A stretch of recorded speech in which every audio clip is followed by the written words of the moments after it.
Albanian Oda Podcast me Gjemi Agaj. Sonte me ne është doktoresh Valbona Dumi, dentiste.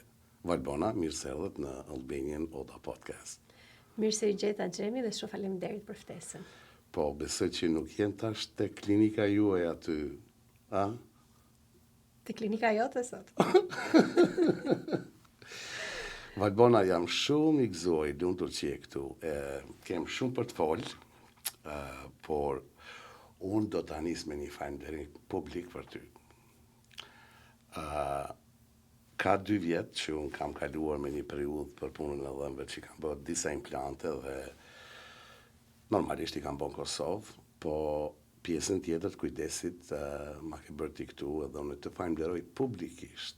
Është kënaqësi. Për kujdesin dhe për gjithë atë respekt që ke treguar dhe durim me mua se kam pas një rast të vështirë, po e te i kaluam, kuptohet me shumë vështërsi, po unë sot jam këtu në odën time dhe buzëqeshtë dhe jam shumë i lumtur të falenderoj shumë. Ka qenë shumë kënaqësi që kisha mundësi që të vija në ndihmën e të dhuroja atë buzëqeshje që ti meriton, edhe që ti na e dhuron mbrapsht sot me këto podcaste kaq të gëzuara. Shumë faleminderit Valbona. Valbona, unë di pak për historinë, se kem folur, në garat takohemi shpesher edhe në klinikë edhe në eventet e tjera. Unë do e nis me Valbonën vajzë të re, gocë të re. Ku ka lindur Valbona? Unë kam lindur në Fier dhe kam jetuar aty deri në moshën e adoleshencës, pastaj prindrit imigruan në Greqi, kështu që gjimnazin e kam bërë në Greqi. Domthonjë ke dalë si mosh dikon 12, 13, 14 vjeç. Mosha 15 vjeçë. 15 vjeç. Po, kam ikur nga Shqipëria edhe kemi jetuar në Greqi për shumë vite. Si ka qenë ai tranzicion për ty, kalimi nga Shqipëria në Greqi? Ka qenë një fillim i ri, ka qenë një peripeci për të kaluar nga njëra në tjetrën. E dim shumë mirë që në ato vite ka qenë e vështirë që të merje një vizë, që të merje mundësi që të shkoje, shumica e njerëzve shkonin nga mali. Ne shkonim dot nga mali se ishim 3 vajza. Por prindrit e mi nuk shkonin dot nga mali në atë kohë. Kështu që ishte shumë e vështirë derisa arritëm që të kalonim në anën tjetër. Dhe pastaj atje ambientimi me një botë të re, komplet ndryshe nga Shqipëria. Në atë kohë ndryshimi ka qenë shumë i madh midis Shqipërisë dhe Greqisë. Sot se ndjen ndryshimin në të gjitha anët, në infrastrukturë, në njerëz,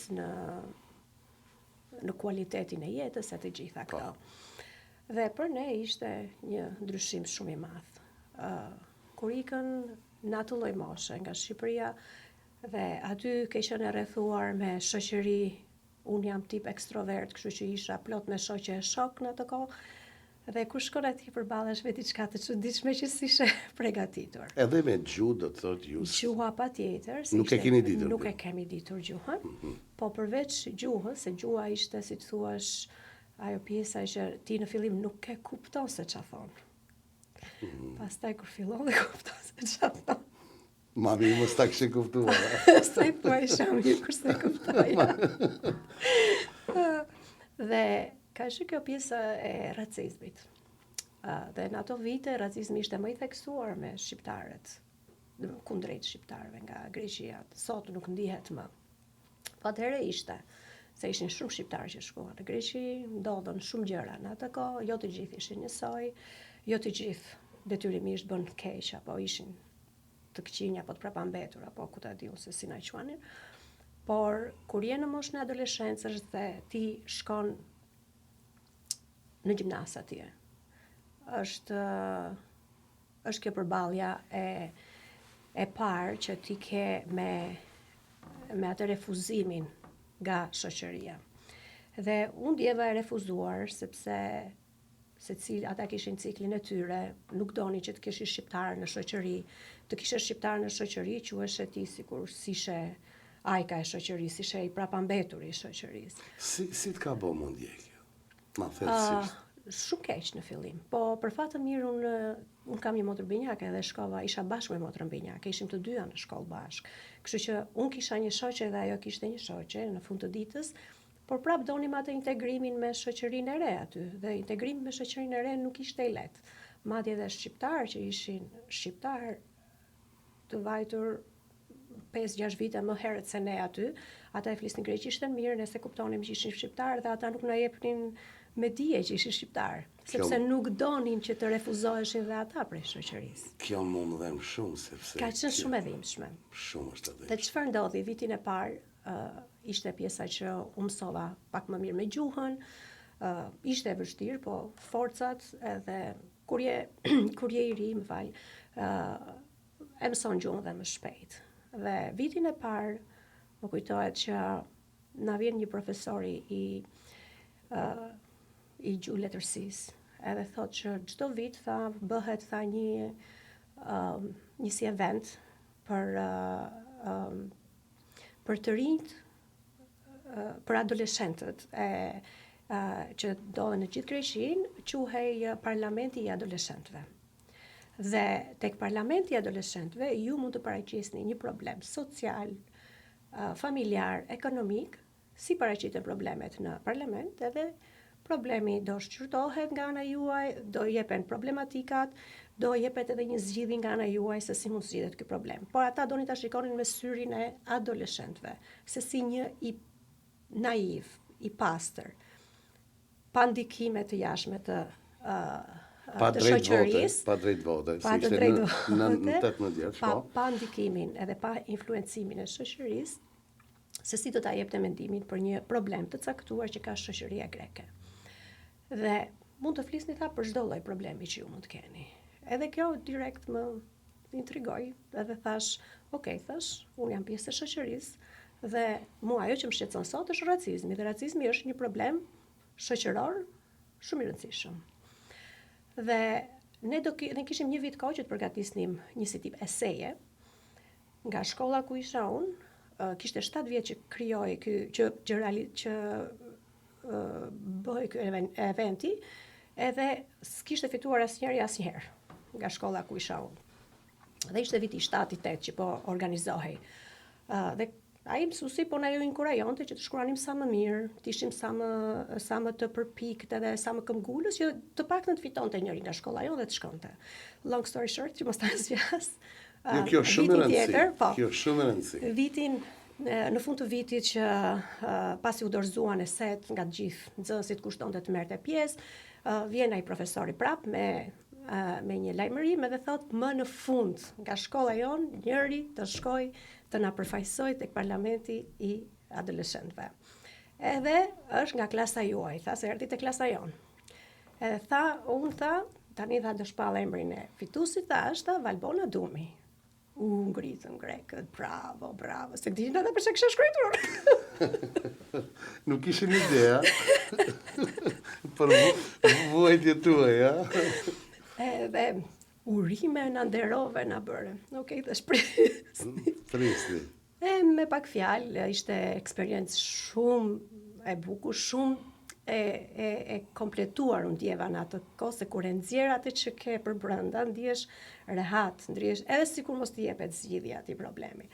Edhe kur merr pjesë pasaj atje u zgjodhen se ishin zgjedhur 300 veta nga gjithë Greqia, edhe bën ato seancat paraprake dhe nga ata 300 veta do zgjidhen 50 veta të cilët do flasin, do japin fjalimin e tyre, se jo të 300 veta do jepnin fjalimin. Po.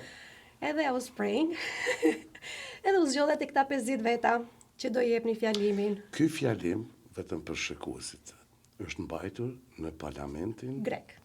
Parlamentin qendror. Po, Parlamenti qendror. Unë e kam pa atë video. E ke parë atë video? Edhe mund ka bë përshtypje, di më shumë për këtë, po vjen shumë mirë që e tregove dhe arsyeën pse ke qenë aty. Tash kur erdhi ai momenti që u zgjodhe ti, edhe tërkoha me dalë, çfarë ndjesie ke pas? Djegje komplet. të përbrëndshëm. Kisha shumë emocione. Sepse ti ke folë për një temë që është shumë sensitive. Ishte shumë temë sensitive dhe unë duhet të flisja në parlamentin grek përpara gjithë prindërve dhe nxënësve të tjerë që ishin aty, përpara gjithë dhe ishte edhe live në të gjithë Greqinë atë kohë. Prindërit, domethënë njerëzit e mi më shikonin live në atë kohë. Ishte me mua vetëm babi, që ishte aty në parlament që shikonte live. Edhe momentin që unë kam dalë, e kam thënë atë fjalimin vetëm duke e lexuar se kisha shumë turp, edhe po dridhesha. Dhe kur kam mbaruar, janë ngritur të gjithë në këmbë dhe kanë duar trokitur. Domthon u prit shumë mirë. U prit shumë mirë. Edhe pse ti tregove që shoqëria në atë kohë po flasim, ka pas racizëm shumë, edhe ti e ndjen lkurën tënde bashkë me motën, atë lloj refuzimi që vetë pse je shqiptar. Si u prit nga nxënësit tjerë dhe kishte parlamentar aty? Kishte, po, ishin parlamentarët që ishin aktual në parlamentin grek, domethënë njerëz. Si është ai plaku që ka qenë ish luftar i luftës dytë botërore, është një parlamentar, sigurisht ka vdekur tash, ka qenë shumë i famshëm. Fjalimet e tij kanë qenë shumë zjarta, e kam harruar emrin, me mustaqe. Burri vjetër, më duket ka qenë edhe dikun ul aty, po s'm kujtohet emri. S'm kujtohet, unë s'kam parë asgjë aty. Jo, a? Unë isha vetëm. Bardhë. Ishte çdo gjë kështu. Dhe fakti që u përzgjoth si SM dhe fakti që u përzgjoth edhe për t'u dhënë fjalimin në parlament, mendoj që ka ndihmuar shumë fakti që unë nuk po ankohesha në atë fjalim. Në atë fjalim mund të tregoja se si dikush mund të ndihet nga veprimet e dikujt tjetër që e bën ndoshta edhe pa dashur. Ti e ke lexuar greqisht? Greqisht, po.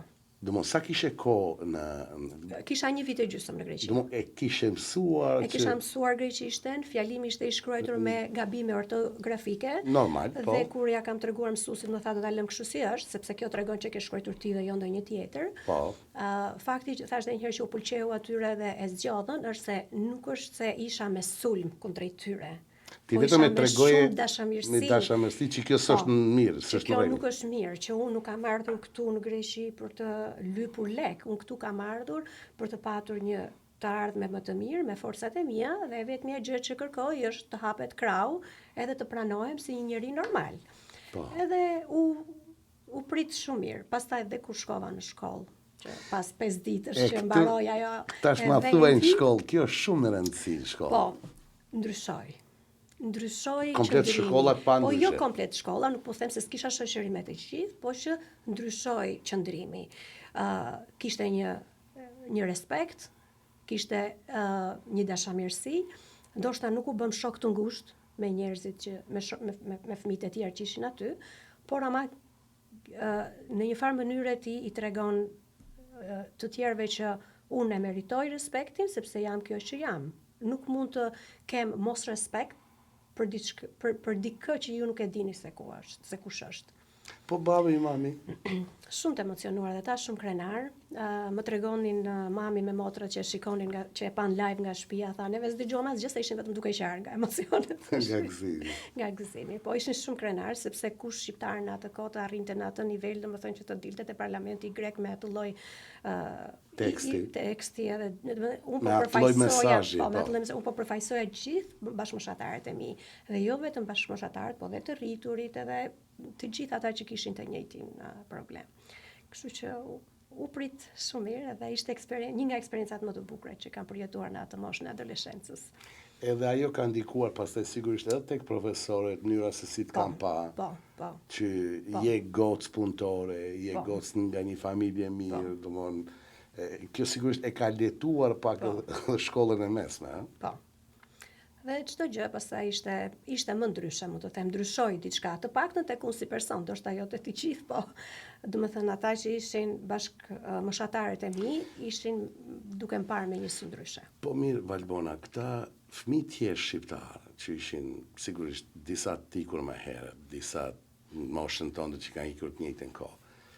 Mbas atij fjalimi, ke pas kontakte me fëmijët moshës tënde që janë me preadë shqiptare? Po, patjetër, domethënë ishin pastaj më të ngrohtë, më të zbutur, e kuptuan domethënë që ata vërtet donin të bënin të njëjtën gjë që bëra unë, po se kishin pasur kur forcën që ta bënin, vetëm se as nuk donin që të përmendej që ata ishin shqiptar.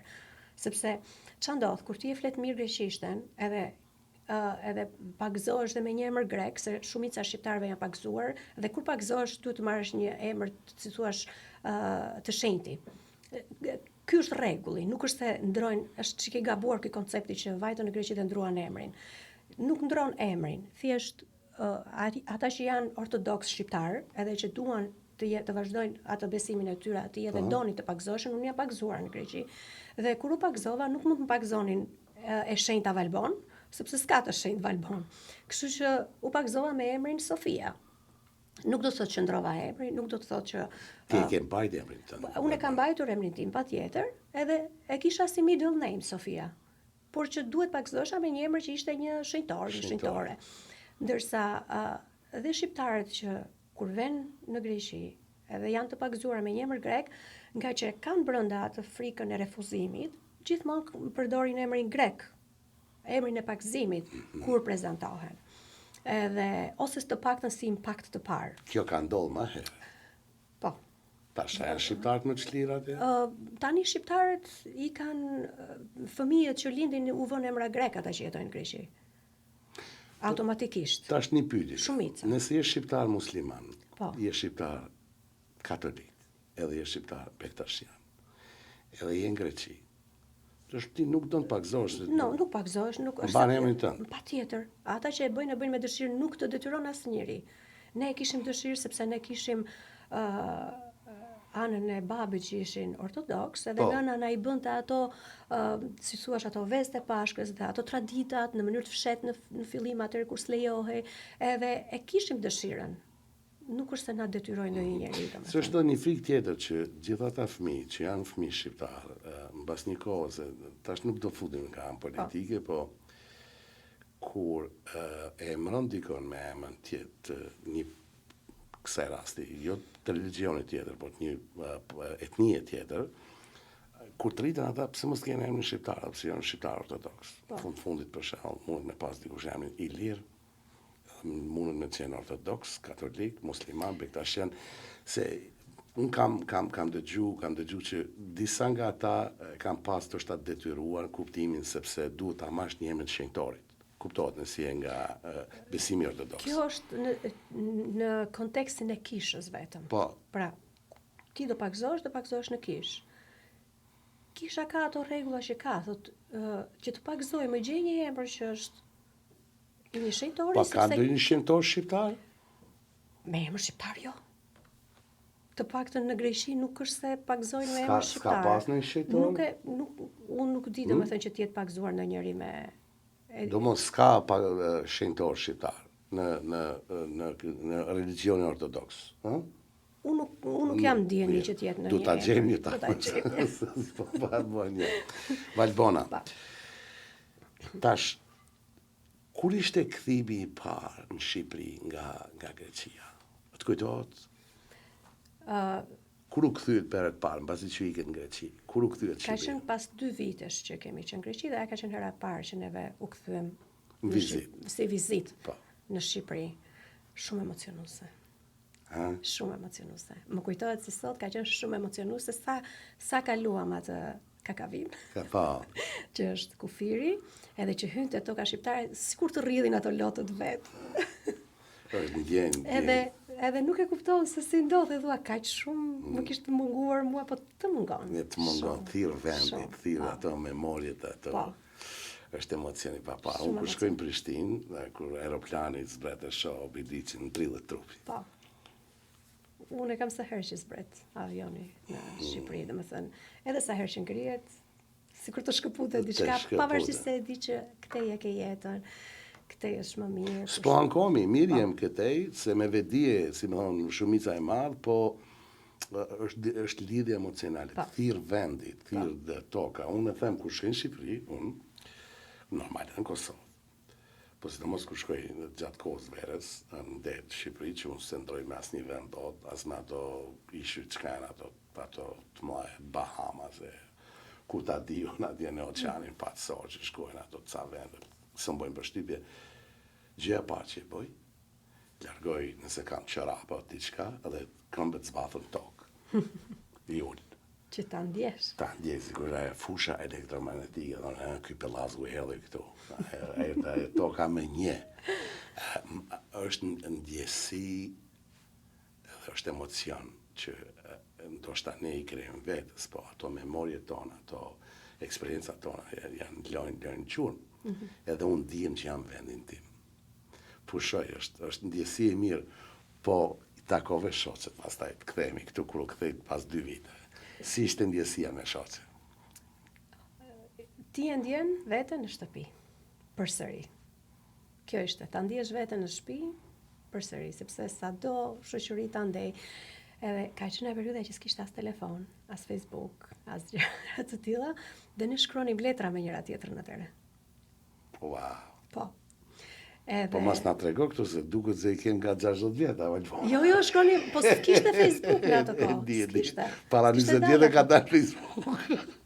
Po neve nuk e përdornim akoma, as ne Jo, Greqia. 2007-2008 ka fillu të përdoret, si Facebook ka qenë para asaj kohe. Po.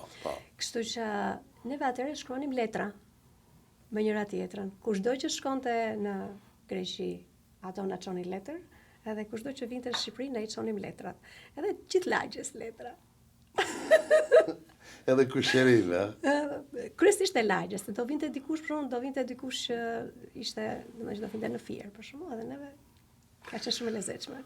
Po kur u kthyet për herë të parë, u mblodh gjithë familja aty, domthonë kushërinte këto, se kështu ka qenë te ne spaku në Kosovë, kur vinte dikush vinte edhe kushërit, vinte Simon, ishte një teza, një hall aty. Po, patjetër. Mblidhe familja, ishte një gëzim i madh. Po, patjetër, sepse tjetër gjë kur se babi ka emigruar më përpara se ne dhe vinte ai, normal e mblidheshim të gjithë, po kësaj radhe ishin dhe fëmijët, si thua, ishim neve të treja që po vinim edhe kishim 2 vjet pa parë vajzat, kështu që po mblodhen të gjithë dhe ishte. Du të kthehem para moshës 14 vjeç. Si të kujtohet Shqipëria? E varfër. Shumë e varfër, po e bukur. Kam shumë nostalgji për ato vitet e fëmijërisë, edhe më vjen shumë keq që fëmijët tanë nuk po i përjetojnë dot të njëjtat gjëra. Po. Fëmijëria jon ka qenë e varfër, po ka qenë shumë e pasur nga ana emocionale. Pjesa materiale nuk, domethënë, është komplet e harruar. Nuk e përmbush. Domethënë, nuk kujtoj asnjë gjë nga mungesat materiale. Po tani, për shembull, kujtoj shumë mungesën e atyre emocioneve aq të bukura kur ishin fëmijë. Fëmijëria jon ka qenë e mrekullueshme. Ka pas shumë dashuri. Shumë. Ka pas, si më thonë, edhe familjar, dhe kushërit e dytë, e tretë, është ditur, ka qenë një lloj hierarkie, kush është kush, po edhe në njëjtën kohë ka pas, si më thonë, shprehje të dashurisë. Të ka takuar dikush, të ka përqafur, të ka dhënë dashuri, domthonë, fëmijët dojnë përkujdesi, në anglisht i thojnë attention. Edhe ne e ke marrë sa duash në atë kohë. Jo vetëm nga prindrit edhe si më rreth i ngushtë, po edhe një fëmijë aty ka qenë të ka marrë një grua dikujt dhe të ka mos ketë derë se këtu fëmijë në rregull, të ka thonë, ha më të ke qenë nana, ç'a don? E kujtja është kjo. Edhe të ka thonë me hangër, domthon ka qenë një pafajësi kolektive në këtë drejtim, sidomos dashuria si u shpreh me fëmijë. Kjo mungon sot. Mundime për vajza ime për zotin. Fëmijët tanë sot nuk i kanë ato mundësi që ta përjetojnë fëmijërinë në të njëjtën mënyrë. Kanë gjithë anët materiale të mundshme që u nevojiten, por nuk kanë atë që kemi përjetuar ne. Ajo s'kthehet më. Jo, nuk kthehet. Nuk e di nëse sot këto ditë për shkakun. Besoj që është më mirë në Shqipëri dhe fëmijët e përjetojnë fëmijërinë prap. Ndoshta jo në të njëjtën mënyrë si ne atëherë, por këtu në Kanada jo njëherë. Ja, këto është komplet ndryshe. Edhe është një, si thënë shqip, nuk më kujtohet, emotional detachment. Boshllëk. Një farë boshllëku emocional. Që nuk ka se si mbushet, sepse edhe ne në zonë punojmë, kemi jetët tona. Nuk jemi 24 orë aty. Mbushet mbasditja e fëmijëve me kurse, me aktivitete. Po, mi këput kështu. Nga hëna të premten, mi lodh me shpirt, mos mi lodh me qenë fëmijë kur. Thjesht mos përdorin elektroniket. Kaq. Po, ajo është lufta këtu në iPad-it e këto elektroniket, po ne edhe nga frika që do i ikum nga atje, i përmbysim, i lodhim shpirtnisht, që kur të vinë janë traskapitur, ata nuk janë fëmijë më. Gjithmonë shkoj këtë kurs advancement këtu, ta bëj këtë, ata nuk dojnë të rritën si fëmijë ndonjë, edhe i mbysin pa me detyra, bo qa bëhet me ato detyra. Ervin? Qëna. Valbona, do kthehem Greqi. Më intereson në bas shkollës mesme, duhet të flas për përvojën tënde të madhe, që e ke si teknike e dhëmbe. Se përveç që je dentiste, i ke, si më thonë, dy gjërat më të bukura që duhet të ke një dentist. Tjetë teknikë i dhëmbe dhe tjetë dentisti mirë. Si e ke fillu? Pasi mbarova gjimnazin, kur aplikova për deg të ndryshme, aty kalova për teknike dentare në shkollë të lartë. Në Greqi është 4 vjetë shkolla për teknik dentar, quhet shkolla e lartë. Dhe kur mbarova 3 vjetë e gjysmë, vit 6 mujor i fundit ishte praktik. Dhe për praktikën duhet i gjeje një laborator që të vijet bëhe praktikën. Në atë kohë punoja si babysitter në një familje, dhe ata kishin shumë respekt, më kishin shtytur gjithmonë vazhdimisht që të studioja, që të ecja, dhe vazhdimisht ishin domethënë në krahun tim. Dhe thanë tani që do duhet të bësh praktikën, do të gjejmë domethënë një laborator që do jetë dhe ai tekniku do jetë shumë i mirë. Dhe ata kishin një mik shumë mik të tyre, edhe më prezantuan tek ai, më thanë që mos kishim shpresë sa do të mbaj apo s'do të mbaj, sepse ai edhe fëmijët e dentistave që punojnë me të, nëse nuk kanë dorë, nëse nuk janë të aftë, nuk i mban, u thot troç. Tash okay, unë do e provoj, nëse jam në nivelin që do ai, sepse edhe që të bëj praktikën atje duhet kishe pak talent. Pak talent, se kjo është një lloj, duhet të jesh një lloj një skulptur. Po. Dhe kam shkuar atje ditën e parë, edhe më dha diçka për të modeluar, e bëjmë në dyll, domethënë, dhëmbin e modelojmë në dyll, me aq sa kisha mësuar unë nga shkolla. Edhe më tha, pasi e mbarova, tha, ti ke punuar në vend tjetër? Jo, i thash, s'kam punuar në vend tjetër. Po tha, s'ka ndonjë gjë thuaj, tha nëse ke punuar, po s'kam punuar, i thash, kjo është hera e parë që futem në laborator. Okej, tha, po t'jap një javë kohë, më tha mua. Pra nga një ditë më dha një javë, pastaj po t'jap një javë kohë, tha, të shikoj, tha, se si do ecësh. Dhe gjatë asaj jave e shkriva unë talentin. Ura se dje që kisha talent atë punë. A nuk ishe lidishme, kjo është me buka kurse dit jetë. Dhe thash, po përderisa e pa ky talentin, talent do jem vesh. Edhe më thot mua, okay, tha, dorish, do ta vazhdosh praktikën këtu. Tha, do bësh tu praktikën, në ato kohë ai kishte dikë tjetër, do të prisja një 2 muaj, thash, okay, s'është problem, thash, do pres. Kështu që e bëra praktikën në një laborator, ai është një nga 5 laborantët më të mirë në botë sot. Ai jep kurse në gjithë botën. Domethënë aq i talentuar është ai si njeri. Aty fillova bëra praktikën, mësova shumë gjëra, në të njëjtën kohë, nga që gjatë kohës që bëja praktikën nuk paguhesha, duhet punoja diku tjetër. Pra shkoja atje 8-5, pastaj 3-4 herë në javë shkoja punoja në kafeterje, si kamariere, se më duhesh i lek, si do jetoja. Po. Si do t'i nxirja shpenzimet. Edhe pastaj ato ditët që i kisha pushim nga puna, rria deri më vonë aty, rria dhe nga ora 8 deri në 9. Ata ishin burrë e gruaj që punonin aty në laborator, të gjithë grekët iknin në orën 5, unë rria se doja të mësoja. Dhe ai nga që shikonte vetë që unë doja të mësoja, ishte edhe nga ata tipat që kishte qef njerëzit që mësonin. Kishte qef njerëzit që donin të ecnin, edhe më futi që më mësoj këto pjesët estetike. Se jo të gjitha mësoj që në fillim, pjesa estetike, arti, është kur ti ke bërë një farë eksperiencë 2-3 vjet punë aty dhe pastaj të fillosh nga estetika, nuk futesh direkt. Dhe filloj po më mësonte avash. Ato gjërat mësova shumë gjëra ndaj të 2 vjet e ka i laborator.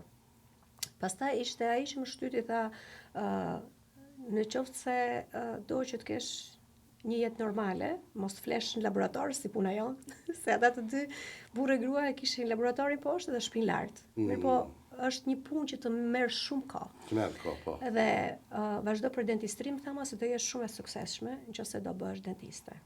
Unë as e kisha menduar në atë. Nuk e ke menduar. Se kisha menduar më përpara, sepse isha e lumtur që mbarova shkollën, isha e lumtur që isha në laborator të mirë, se më kishte marrë dhe në punë tashmë, pasi mbarova atë, më mbajti dhe në punë aty. Jo vetëm profesion, po edhe zanaci, se është diçka që e hyp kohën e vet, po. Patjetër.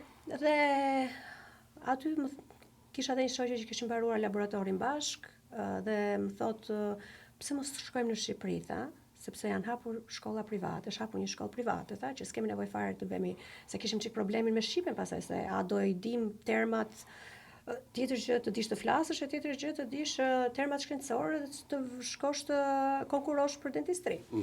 Tha, atje hyn, tha, thjesht me notat që kemi, që këte i kanë një farë niveli, tha, po nuk të bëjnë testim. Okej, se ne kishim frikën e testimit atje për shkak se thash të gjuhës. Edhe shkoj dhe regjistrohem atje me këtë shoqen, e morëm vendimin, e bëjmë. Edhe ikë në Shqipëri jo? Edhe ika unë me këtë shoqen. Jo familja, vetëm unë. Vetëm ti dhe ajo shoqja? Vetëm unë dhe kjo shoqja shkuam në Shqipëri, në Tiranë. Dhe aty filloi pastaj pjesa tjetër e jetës, Tiranë. Larg familjes. Larg familjes. Po, larg familjes. Po, aty ishte domethënë ndrimi nga Greqia në Shqipëri në Tiranë normalisht që ishte ndryshim, kisha 10 vjet në Greqi. Ndryshimi ishte i madh. Më i madh ishte ndryshimi. Po, ndryshimi ishte i madh, më pëlqeu shumë, po kaloja mirë, shkolla, gjitha, çdo gjë dukej normale, ashtu si në Afinë, ashtu dukej dhe aty, nuk më dukej ndonjë ndryshim që ka marrë Shqipëri tani dhe gjërat janë më pak se Shqipërisja, nuk ishin në nivel të kënaqshëm, domethënë. Mbarova shkollën aty. Sa ishte fakulteti? 5 vjet. Mua ka qenë fakultet? Mua më ka kapur 5 vjet, po, se e filluam kur ishte 4, pastaj u ndrua bë 5 vjet, kështu që mua më kapi 5 vjeçaria dhe mbarova 5 vjet.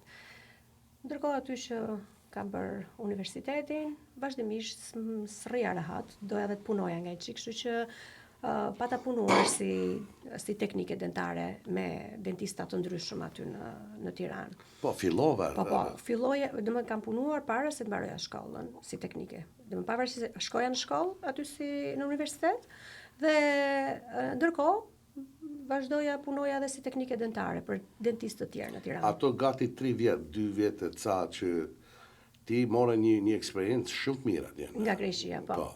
Dhe prap, unë nga që nuk e dija se në çfarë niveli ishte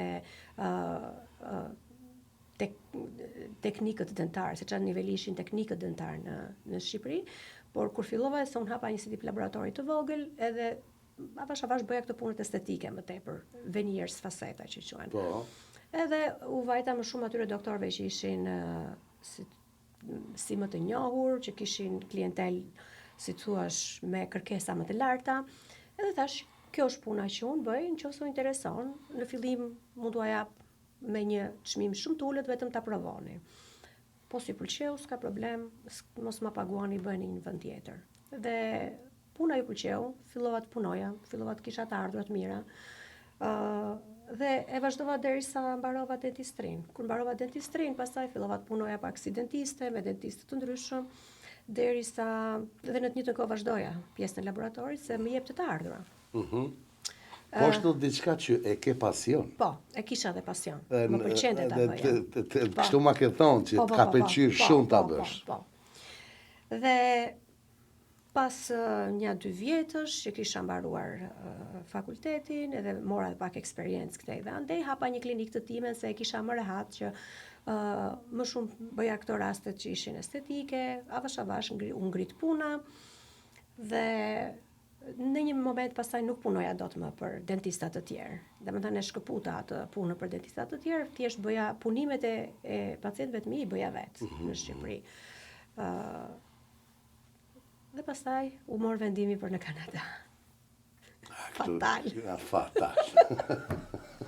E qenë armonë. Jo, ti ke bo mirë që nga Kanada, që nësë me pasar, qa kësha bo më pasar? Po, gjithë gjërët, nga epizodi parë dhe epizodi 13 ka shumë gjarje. Unë do ndalem tek jeta në Tiranë, para se dalim tek specializimi që ke bërë në Kanada. Si ka qenë e jeta studentore? Fantastik.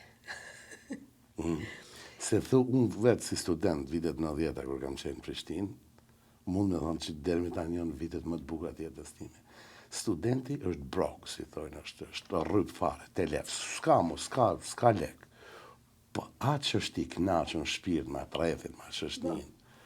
Me që se ti ke qenë me fatë se ke mujtë punosh, sepse ke pas një zanat që është i kërkuar, edhe sot është i kërkuar, kudo, po ajo nuk harrohet, ajo jetë. Ka qenë shumë bukur ndjesia që për herë të parë je larg familjes, je larg kontrollit, edhe ndihesh e lirë.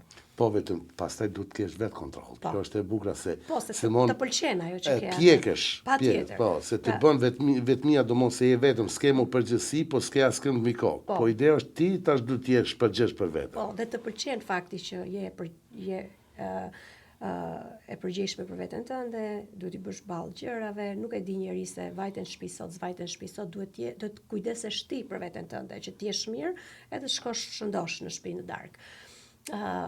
Dhe siç the edhe ti, kur ajo jeta studentore është pak brok, si thua, por prap ti je i lumtur, unë gjithmonë kam qenë tipi që nuk jetoja dot brok.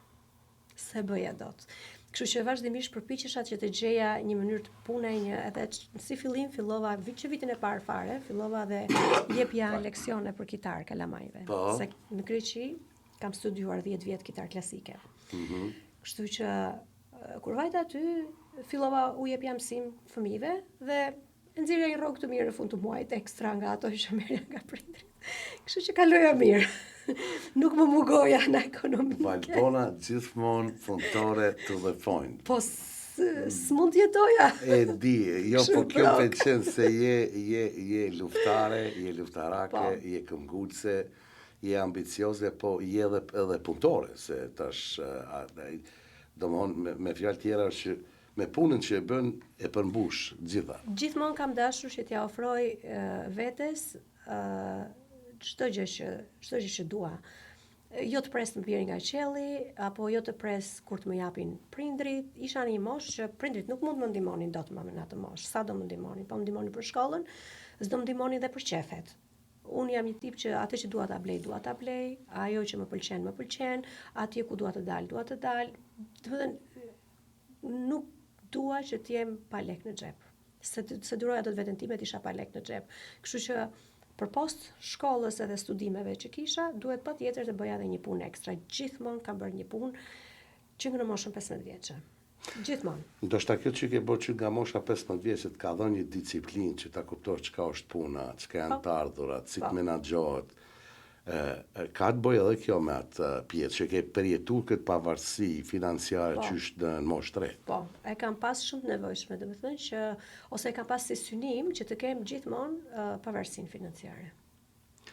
Po ato 5 vjet kaluan shumë shpejt aty në Tiranë, apo ishin ngadalshme? Jo, kaluan. Kur knaqet shkojnë shpejt, a?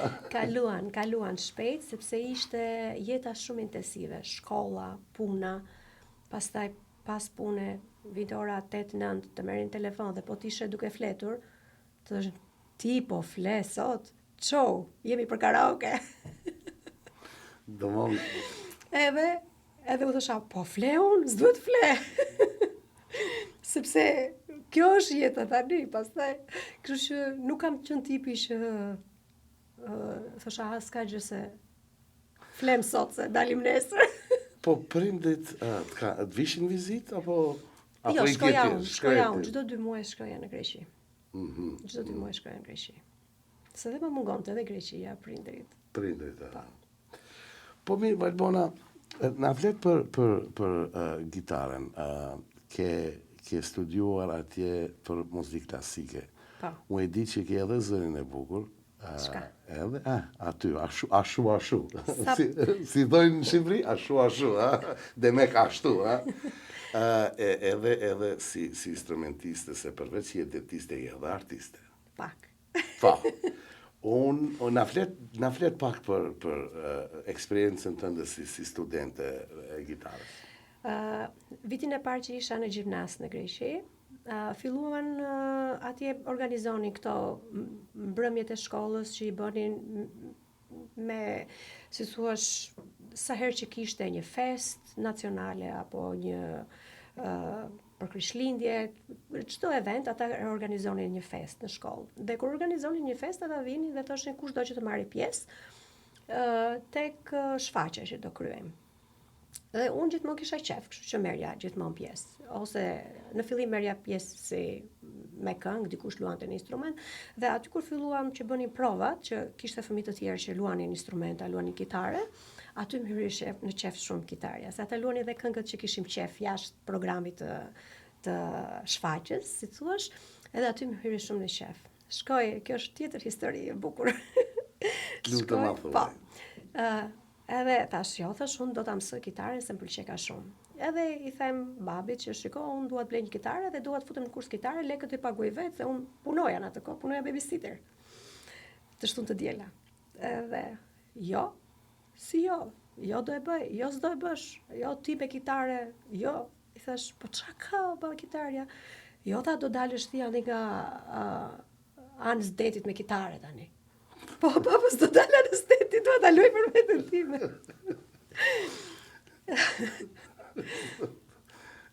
Gjeta numrin e një mësuese, e marrën telefonat të mësuesen, e lë takimin me mësuesen dhe i them babit hajde më çao tani.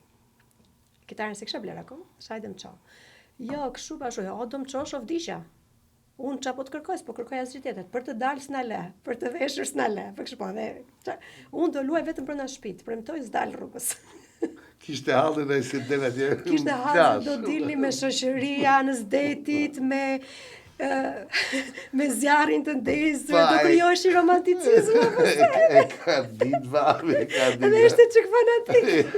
E si thua babi di këto malë. E babi, zote, përshëndesim. Babi jeton, po? Po, patjetër. E përshëndesim shumë. Faleminderit. E kuptoj babin, Po? Duke shkuar tani me makinë për tek mësuesja, ishte një çerekore drive. Më kthehet e më thot, po të paktën kishe bërë piano. Pse gitarë? Se i dukej arrogancë kitara. E kuptoj botën e ti. Po, unë kitare doja, se ajo më shkonte. E ditë shkonte se ka gitarja, ka pak një lloj si rock, agresiviteti, por e bukur që edhe të shkon, po ne duam, do të na luash diçka? Ne këngë Arbreshe, këtu i ke qefti, këtu i din. Pa tjetër se ka shkoj që më thua po se solle kitaren, mos ma sill kokën. E vërtet, kam thënë, në anë vjen, po mos na hajde pa gitare. Edhe u gëzova kur e pa që ke ma gitaren, sepse u ban 2 vjetë që kem folur për këtë punë e këti podcasti, dhe ma në fund u bo, dhe ma në fund je këtu, dhe jam shumë i lumtur edhe unë Ervinit që të kem. Faleminderit, edhe unë jam shumë lumtur. Edhe do e bëj një, më duket Arbreshen, ka thënë. Moje bukur Arbëri. But, Valbona besoj që është gati. Valbona? Po, Xhemi mos harroj që jam thjesht një dentiste dhe kjo bëhet vetëm midis miq.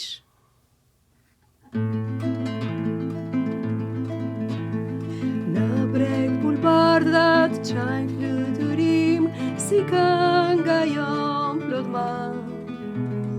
Këndojmë nga larg me dashuri moj Arbëri. Parët tanë me breng të lanë, sa kohë më nuk të banë. Por sot si lule më jetim o Shqipëri. Valët e detit shkumbojnë në plodal, bashkë me shokët në breg kemi dal, sa kemi mal, s'ka deti val. Moje bukur Arbëri, shikojmë nga larg, mendojmë për ty. O moje bukur Shqipëri, shikojmë nga larg, mendojmë për ty. O moje bukur Shqipëri.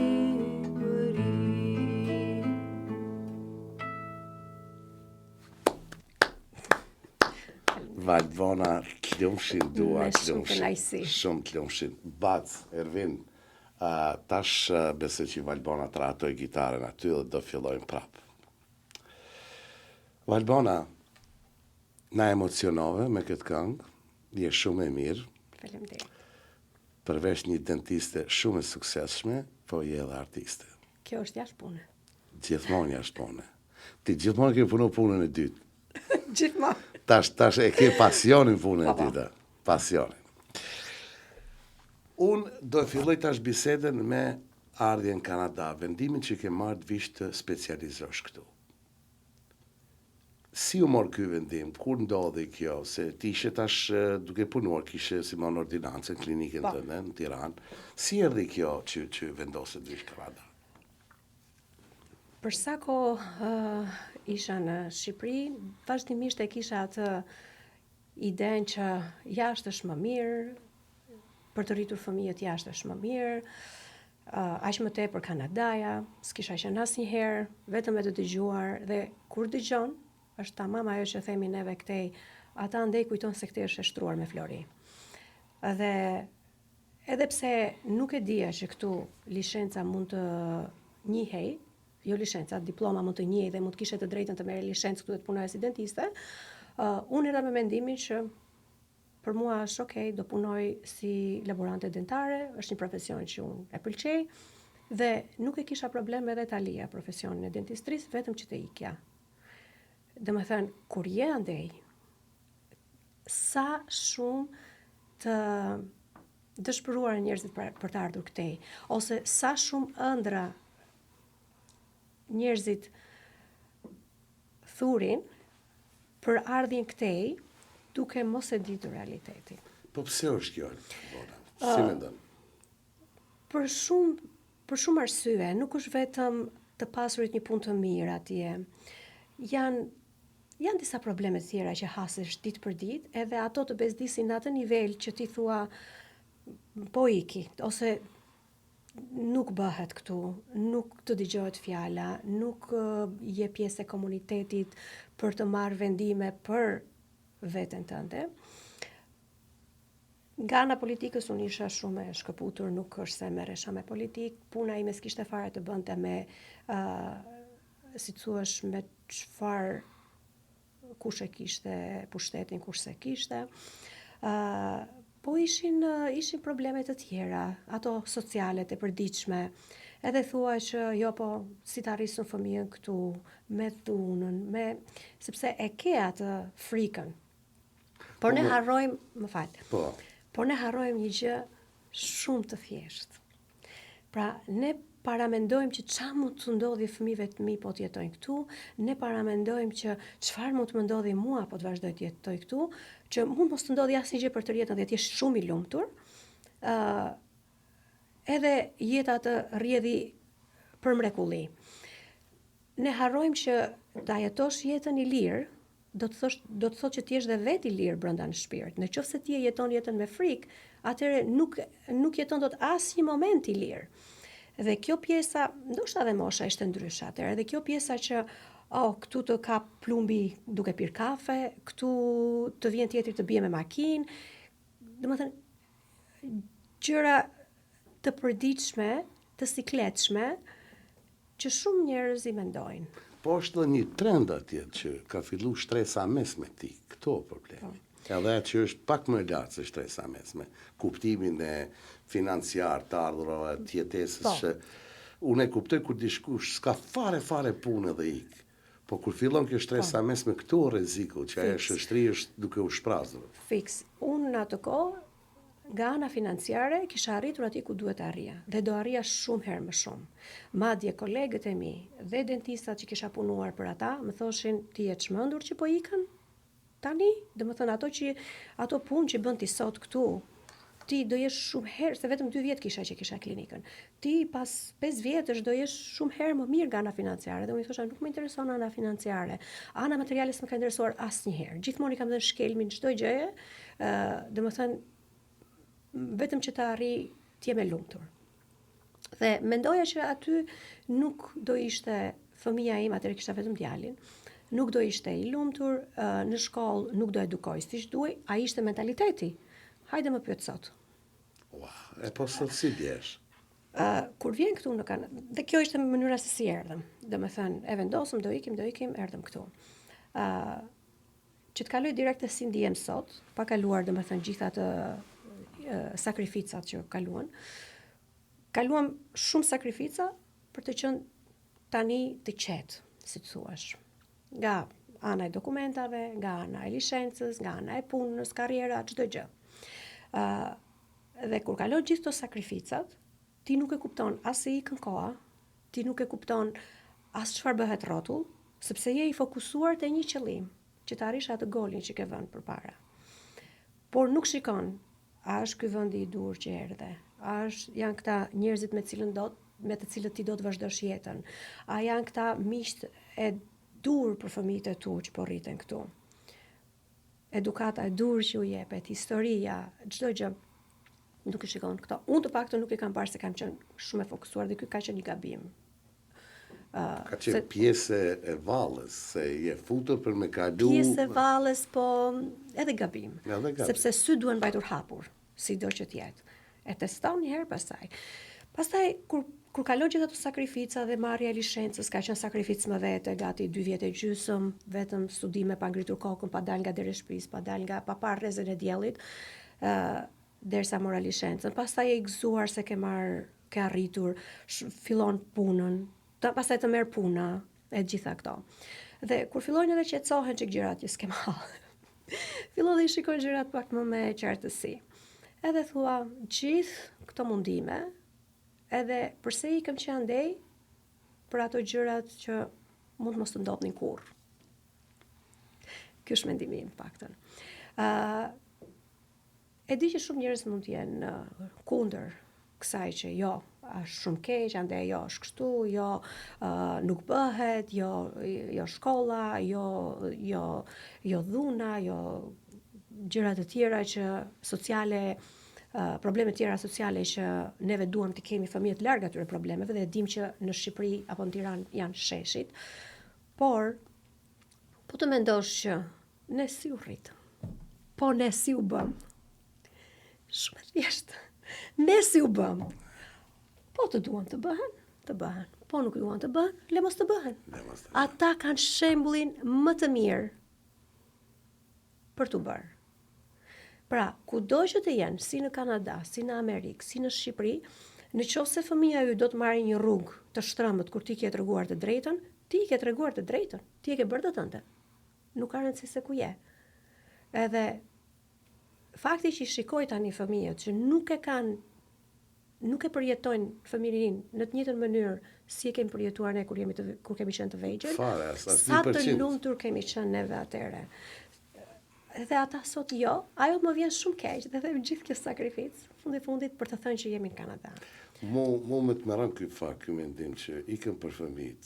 Po fëmijët ku fëmijët? Ti merr fëmijët nga një vend që etnikisht është shqiptar, është një ambient, një mentalitet shqiptar, me gjithë të mirat e këqija që ka Shqipëria Kosova. Është debat shumë i hapur, shumë i madh dhe sicili e ka eksperiencën e vet. Mundem kur ikim, sepse ne kur ikum unë edhe në kohë luftës, vitin 99.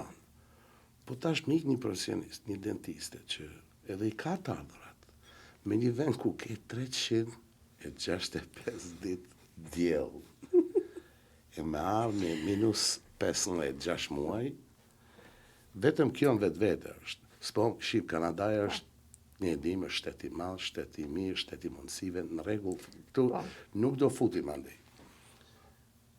Për qatë gjithë këtë rrugtim, kjo është e pyetja. Edhe plot e bojnë sepse nuk e din realitetin e gjithmonë, bari, duket më i gjebër në anën tjetër. Ata kanë më mirë. Ne nuk e kemë shumë mirë. Duhet tjetri t'i ullë për pritshmëri gjithmonë më mirë njëtër, që t'i shoh gjërat më shtruar. Po futem me pas se tash sicili ka rrugën e vet suksesit. Sicili ka mënyrën e jetës vet. Nuk bën të krahasohet me askënd, sepse ka dentist që atje është shumë i suksesshëm, Po këtu ndashta s'kish mujt me bë çka ke bë ti. Se ajo që thu 2 vjet e gjysë e sakrifica pa dal pa dritë, se ti ke qenë, si me thonë, konsoliduar atje, dentiste, teknike, klinike, u dash futës nga fillimi ma licencën. Ato humbje 2 vjet e gjysë, ku e di ku do jesh. Si do që tjetë, tash je këtu, edhe unë e di që je një dentiste suksesshme, edhe unë dua të flas pak për eksperiencën time me ty, ta din tash edhe në fillim të emisionit. Unë jam falenderu sepse ke qenë si një tezja vogël apo e madhe, ma mirë me thonë tezja vogël. Më ke pritë mirë, më ke qetësuar, kam pas probleme cilat unë i fillova në Kosovë, po nga që largësia bërit vetën, kuptohet me ato urat e përkohshme. Po mënyra jote, qasja jote, ngrohtësia jote dhe si më thonë, vetbesimi jut profesional. Se tash, unë jam burë, thamo, po kjo grua, qa do më kjo grua tash? Kuptan, aty fillon që start, a i ka dur të forta. Këto janë ato... Po, besoj që e pejqës duhet duar të forta. Jo, duhet një fjallë. Një fjallë. Play dead. Play dead. Ervin, kur kisha na i problem, tap injekcion, hajde mo mëse bot malë ti. Jo, e bëllë të jemi, dona dhe një ban. Më fund, play dead e ne lujet vdekurin e mos devis, mos lëviste pa fund, e thash, just play dead, i thash.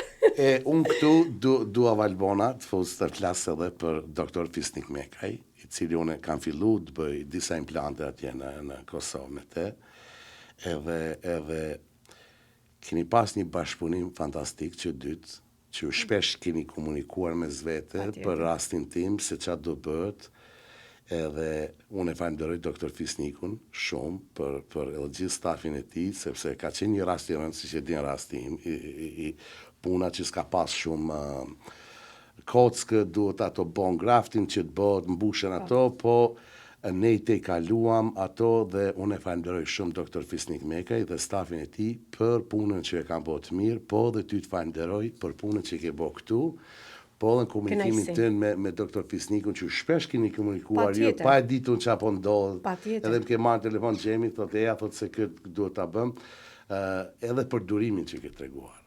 Kjo është e para, po s'pa dhe durim në këtë profesion? Po ja ku jam sot Valbona. Edhe unë jam shumë e lumtur që shikoj kështu. Se pa dhëmb, faktën s'ka pas podcast. Si do dilja unë do. Edhe ma në fund ja dolëm, edhe jem këtu, jem bukur, po tash me flet për punën e implanteve. Ma ke thënë për këto, çfarë lloj implantesh ka? Këto të futim në mënyrë specifike, se unë kam shumë në kuptimin përvojën si pacient, jo që janë dentist. Sa kompani në botë janë që përdojnë këto implantet e mira? Ka shumë kompani të ndryshme. Nuk është shumë e rëndësishme pjesa që lloj kompanie është. Janë disa që e kanë kualitetin shumë të mirë, normalisht që dhe nga ana monetare kushtojnë më tepër, por e rëndësishme është të ndiqen protokollet e duhura. E rëndësishme është bazamenti që ne kemi, që është goja dhe kocka e pacientit. Pra, nuk është sa që e rëndësishme se çfarë implanti do përdorim. Edhe njerë ka kualitete të ndryshme, edhe diferenca monetare është aty, patjetër, por ndryshimin e madh në sukses e bën puna. Puna dhe çfarë kemi neve si brum, si të thuash, që është kocka e pacientit, goja, gjithçka. Gjitha ato analizat që duhet bërë për punën e implanteve. Patjetër. Këto që kanë përdorur unë e quhen Biohorizons. Biohorizons, po. Këto janë koça shtrejta, më ke thonë ti. Janë shumë të mira dhe unë më bëri çuditë i përdorte doktor Fisniku atje, sepse për kostot që kanë këtu, nuk e di me çfarë kosto shkojnë në Shqipëri, po është e njëjta kompani në Kosovë. Është e njëjta kompani. Dhe me të vërtetë që unë e vlerësoja që ai përdorte këtë lloj produkti atje. Sepse këto janë pak në kuptimin, siç ma ke thonë, Si Është dentist, cilësi shumë e mirë. cilësi i mirë. Është cilësi shumë e mirë. Që edhe ti rastis që i punon mirë është me ato. Dhe prandaj dhe ne kishim mundësi që unë të ndihmoja në gjithë procesin, sepse ndonjëherë unë mund të ndihmoj pacientë që kanë vënë implante në Shqipëri, po deri në një farë pike, sepse janë shumë komponentë që të duhen, nuk është thjesht 1 edhe 2. Pra, çdo kompani ka komponentët e vet, edhe është pak e vështirë kjo gjë. Jo se nuk ka mënyra, ka plot mënyra, thjesht domethënë është ky problemi që pacienti do paguaj ekstra për ato gjëra që do blihen ekstra për pacientin. Edhe është gjëna, domethënë. Se çdo kompani si noni ka ato set of tools, si më thonë, pajiset e veta special. Domethënë unë kam universale, po dhe ato universalet nuk mund të koincidojnë me çdo lloj. Pra kam ndihmuar goxha pacientë të tjerë që kanë pasur probleme me implantet që kanë ardhur nga Shqipëria ose Kosova, se implantet që përdoren andej shumë prej tyre nuk përdoren fare këtu. Edhe që të gjesh pak a shumë të njëjtat komponent këtej dhe t'i ndihmosh është e vështirë. Kjo është e vështira kur bëhet një punim andej, vetë pacienti duhet ta marrë parasysh që nuk ja ka fajin doktori, sepse komplikacione ndodhin. Por nëse ka një komplikacion, ti e ke derën të hapur të shkosh te dentisti dhe ai do ta marrë përsipër. Po çfarë ka dentisti nëse ti nuk jeton atje, që të presi biletën ty, të shkosh prapë, nuk bëhet. Këtë gjë e ke marrë ti përsipër. Po, e vërtetë. Dhe atë u them shpesh edhe shqiptarëve që vinë në klinikë, i rekomandoj kur kanë nevojë që të shkojnë diku, i rekomandoj të shkojnë në kolegë që unë kam shumë besim që më kanë nderuar me punët që kanë bërë, edhe jam shumë krenare për ta dhe për punët e tyre, se e kuptoj që jo çdo gjë mund të përballohet nga ana ekonomike këtu. Dhe ka raste që u them që në qoftë se nuk ke kohë mjaftueshme për të ndonjëra atje, mos i bëj, se nuk mund t'i shkosh të bësh kirurgjin për 1 ditë, edhe pas 2 ditësh të vish këtu, se komplikacione ndodhin direkt pas. Do të thënë duhet të rish pak kohë aty. Nëse nuk rri, mos e merr mundimi fare, sepse këtej të bie shumë herë më shtrenjtë kur ke komplikacione. Edhe është kirurgji, nuk është thjesht vure një klëf, tu thye, hajde se po vëj tjetër këtu.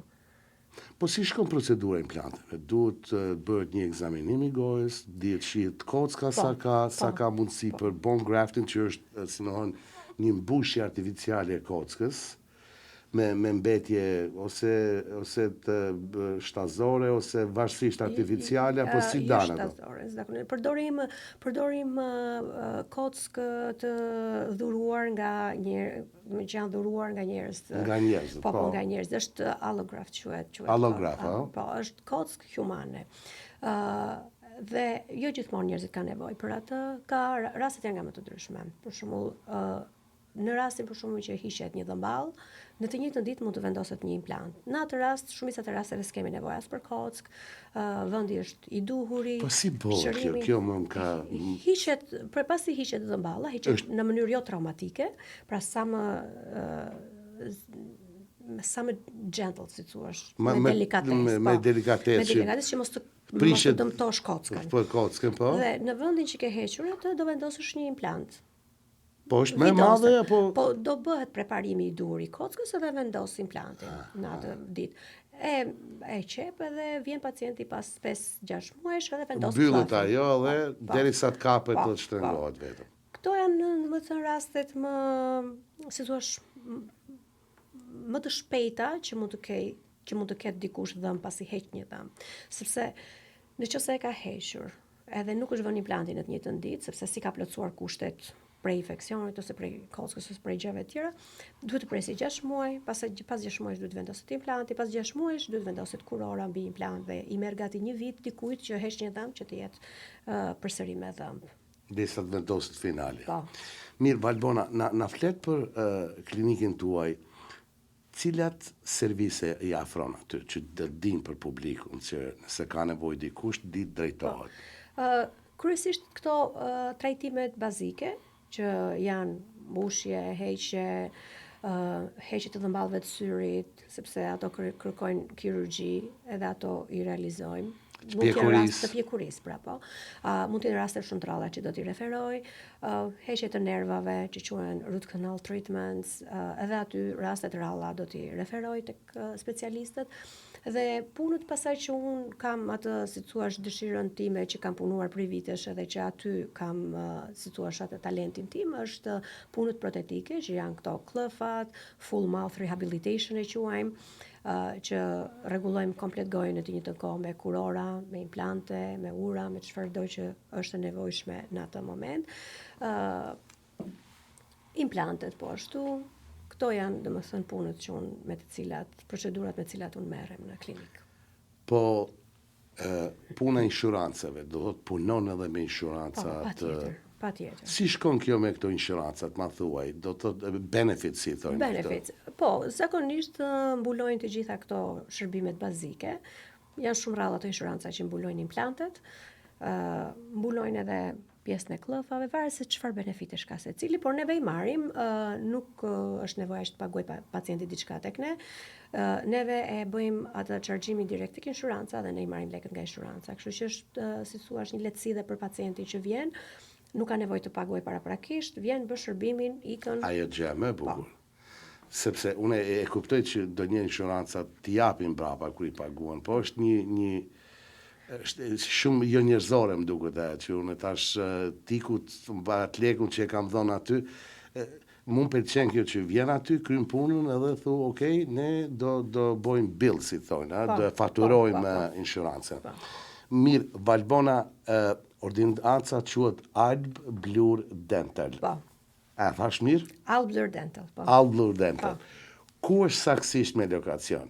Është në Dandas edhe Blur. Ose Kill edhe Blur. Aty në pra mes është midis Dandas dhe Kill. Në Blur, High Park është zona aty, quhet High Park. Po. Si ishte adresa, sa është? 1616 Blur Street West, po tham që s'do bëjmë reklam. Është reklamo, pse jo, nuk ka të bëjë kjo me reklam. Kjo ka të bëjë që unë jam i bindur. Kushdo që është nga shqiptarët këtu, ne dim që kem dentist tjerë, është shëqyr zotit që kem mjek, kem avokat, tash jemi një si pjesë e shoqërive tjera, etnive tjera. Unë jam i lumtur, po unë mendoj që ka njerëz që më kanë pyetur, sepse edhe unë ndikën e kam pyetur më herët kur kam pas nevojë. Edhe ide është me ditë ku me gjetë, po normal që është letë. Doktoresh Valbona, du me gjetë. Ti e di që gjetë. këtu sot jam për ty, sepse shumë kohë kishim diskutuar këtë podcastin dhe unë jam shumë e lumtur që ndam këto eksperiencat edhe. Gjithsesi që ndam edhe unë jam shumë e lumtur, po ma thuaj edhe një gjë tjetër. Është shumë e rëndësishme për mua. Tash kur të vi herën tjetër të vizitoj, a do fuç një injekcion apo si play dead apo si do ja bëjmë? Se tash unë kam kohën për marrë me të vizitu po më duket, a? Si do ja bëjmë? Tani unë nuk do të zbuloj sekretet që tani. Jo, a? Jo. Po ma thuaj ma leto pak ma Po do jetë shumë herë më letë se sa që ke ardhër në parë. Ma letë, a? Po pa tjetër, s'ka më vështirësi, të vështirat kaluan. Na knaci, Valbona, na knaci. Tani do jetë tamam si spa dental treatment. A spa, do me letë, a?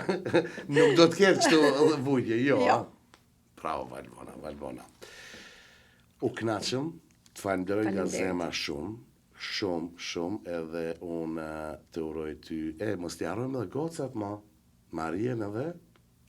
Gjina, Stella, Eida.